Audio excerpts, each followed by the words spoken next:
Hello అండి. Welcome to our channel. నేను మీ సిరి. ఈరోజు మనం చెప్పుకోబోయే కథ 'ధరణి కళ్యాణం' పార్ట్ 19. దేవ్ అసహనంగా అటు ఇటు తిరుగుతున్నాడు. ధాత్రి సూర్య కోసం ఆలోచిస్తుందని ఇంకా ఆశ ఉంది అతనిలో. మళ్ళీ ఫోన్ మోగింది. ఈసారి విసుగొచ్చేసింది అతనికి. హలో దేవ్ గారు. ధాత్రి గొంతు విని సంతోషపడిపోయాడు దేవ్. ధాత్రి అన్నాడు. సూర్యగారు అని అడిగింది. వెళ్ళిపోయాడు ధాత్రి. ఫ్లైట్లో ఉండి ఉంటాడు అని దేవ్ అన్నాడు. ఆశ్చర్యపోయింది ధాత్రి. బాధగా అనిపించింది అతనికి. ధాత్రి ఉన్నావా అని అడిగాడు. ధాత్రి నుంచి ఎటువంటి సమాధానం రాకపోవడంతో హా అంది కన్నీళ్లు తుడుచుకుంటూ. మళ్ళీ తనే సారీ దేవ్ గారు అంది సన్నగా ఏడుస్తూ. ధాత్రి ప్లీజ్ ఏడవకు. ఇప్పుడు ఎందుకు ఏడుస్తున్నావు? సూర్యుని నువ్వు మిస్ చేసుకోలేదు.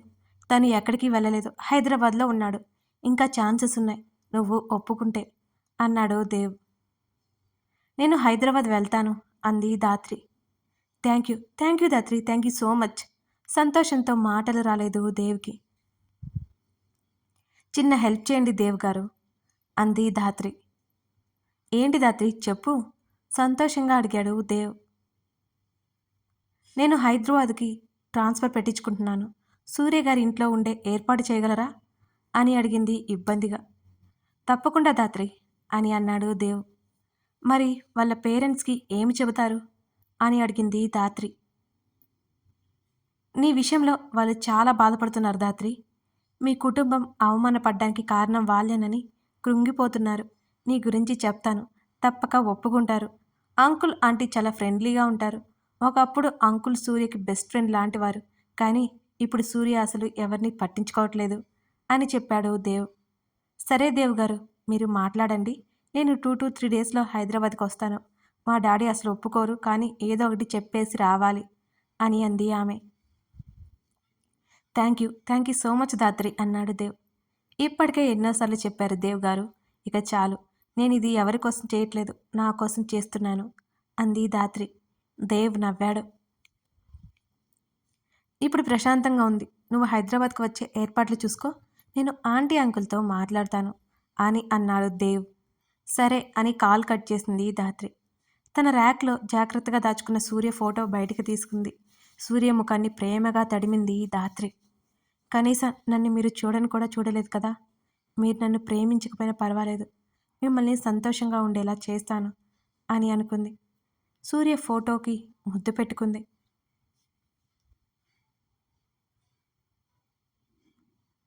సూర్య కంగారులో ధరణి నోటి నుండి సౌండ్ రావట్లేదు.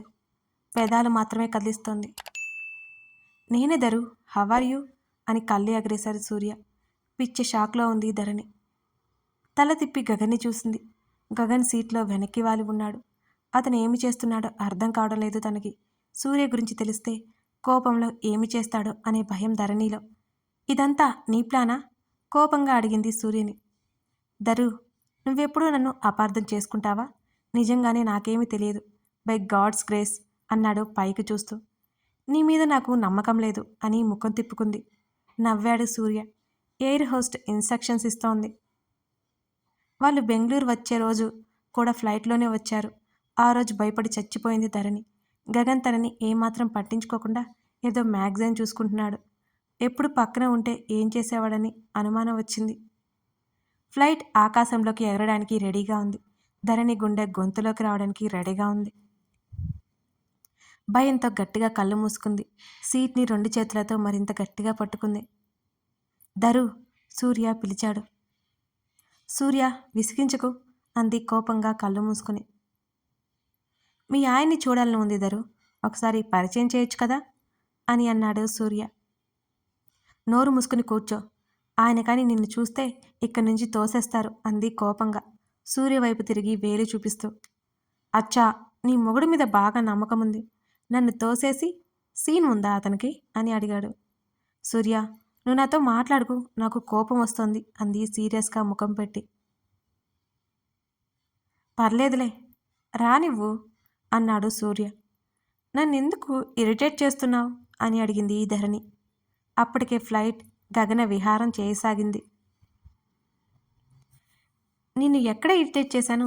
హగ్ చేసుకున్నానా? ముద్దు పెట్టుకున్నానా? అని ఆలోచిస్తున్నట్టు ముఖం పెట్టాడు సూర్య.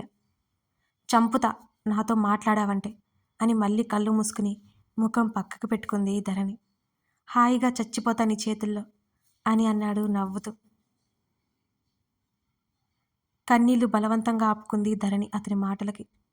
కాసేపు ఎయిర్ హోస్టెస్ వచ్చి ఏమైనా కావాలా అని అడిగింది ఇంగ్లీష్లో. ఏమీ వద్దు అని చెప్పింది ధరణి. సూర్య జ్యూస్ తీసుకున్నాడు. కళ్ళు మూసుకుంది గట్టిగా ధరణి. మళ్ళీ వచ్చి ఎయిర్ హోస్ట్ ధరణిని లేపింది. మేడం మీకోసం జ్యూస్ పొలైట్గా చెప్పి జ్యూస్ తీసుకోమన్నట్టే ముందు పెట్టింది ధరణి. నో థ్యాంక్స్ అంది ధరణి. గగన్ ఇవ్వమన్నట్టు చెప్పింది ఆమె. గగన్ ధరణిని చూసి తీసుకో అన్నట్టు కళ్ళతోనే చెప్పాడు.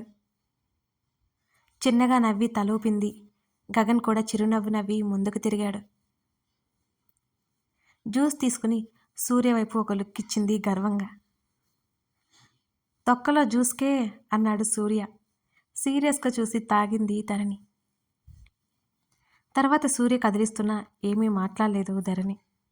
ధరణి మాట్లాడకపోయేసరికి సైలెంట్ అయిపోయాడు సూర్య కూడా. కొంత సమయానికి భుజం మీద బరువుగా ఉన్నట్టు అనిపిస్తే కళ్ళు తెరిచి చూసింది ధరణి. సూర్య తన భుజం మీద తల పెట్టుకుని చూసి ఆశ్చర్యంతో కళ్ళు పెద్ద చేసింది.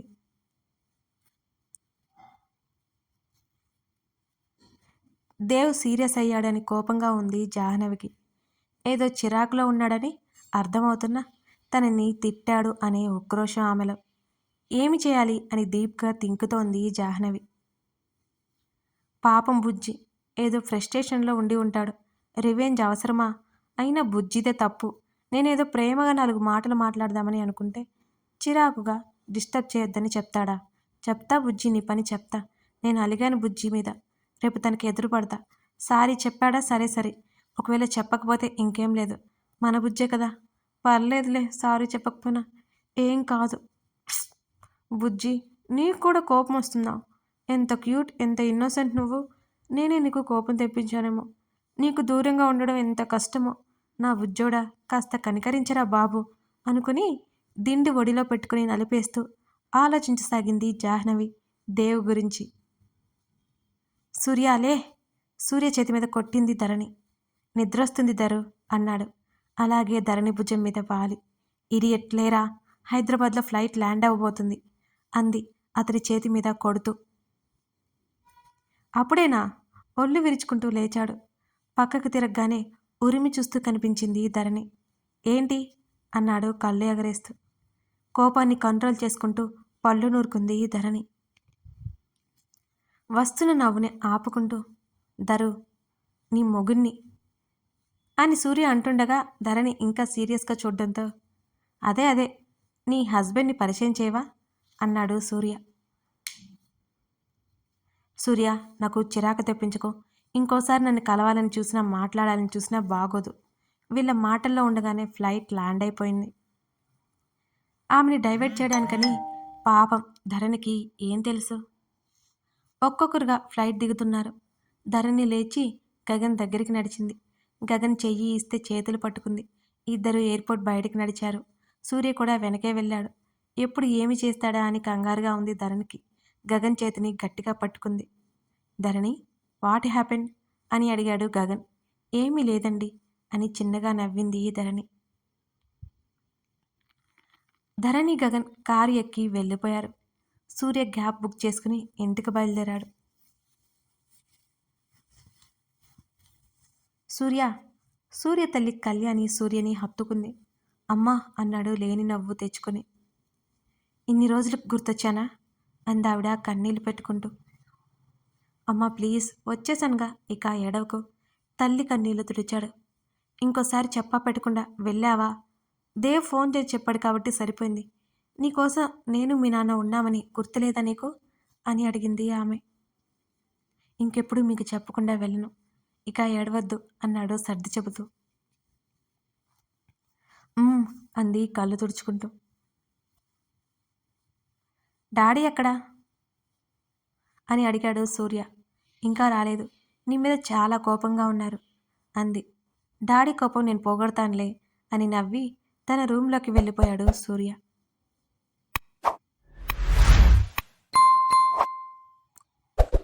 బిక్కుబిక్కుమంటూ ఇంట్లోకి అడుగుపెట్టింది ధరణి. ఎంతైనా అత్తగారు మామయ్య గారు అందరూ ఉంటారు. గగన్ తనతో పొడిపొడిగా ఉంటే అత్తయ్య గారు ఏమంటారు అన్న భయం మనసులో. రాణి అత్తగారి గొంతు కంగుమంది. ధరణి గుండెల్లో గుబులు మొదలైంది. వస్తున్నానమ్మా అని పరుగున వచ్చేసింది రాణి హారతి ప్లేట్ పట్టుకుని. ధరణి చిన్నగా నవ్వింది. హారతి కార్యక్రమం అయ్యాక ఇద్దరు ఇంట్లోకి వెళ్ళారు. ఆశీర్వదించండి అని అత్తయ్య కాళ్లకు నమస్కారం పెట్టింది ధరణి. ఆమె ఎంత నాగరికతతో ఉన్నా గానీ ఇలాంటి ఆచార వ్యవహారాలకు ఎక్కువ ప్రాధాన్యతనిస్తుంది. ఒకసారి తండ్రి చెప్పాడు ధరణికి. చల్లగా ఉండు అని గంభీరంగా చెప్పి ధరణిని పైకి లేపింది మాలవిక. ఎలా ఉన్నావు కన్నా? గగన్ని హత్తుకుంది మాలవిక. ఐఎమ్ ఫైన్ మామ్ అన్నాడు అతను నవ్వుతూ. ఎంతైనా కొడుకు కొడుకే, కోడలు కోడలే అనుకుంది ధరణి. అంతలోనే తన ఆలోచనకి మనసులోనే లెంపలు వేసుకుంది.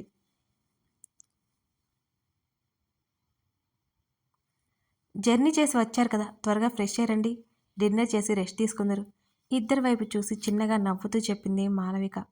అలాగే అని తల ఊపి ఇద్దరు తమ గదిలోకి వెళ్ళారు. ధరణికి అయితే తినాలని కూడా అనిపించడం లేదు. నిద్రపోవాలి అనిపిస్తోంది. అప్పటికే గగన్ ఫ్రెష్ అవ్వడానికి వెళ్ళిపోయాడు. గగన్ బయటికి రాగానే ఏవండి చీర కట్టుకోనా అని అడిగింది ధరణి. ఆమె వైపు యగాదిగా చూశాడు. అంటే అత్తయ్య గారు అని నసిగింది.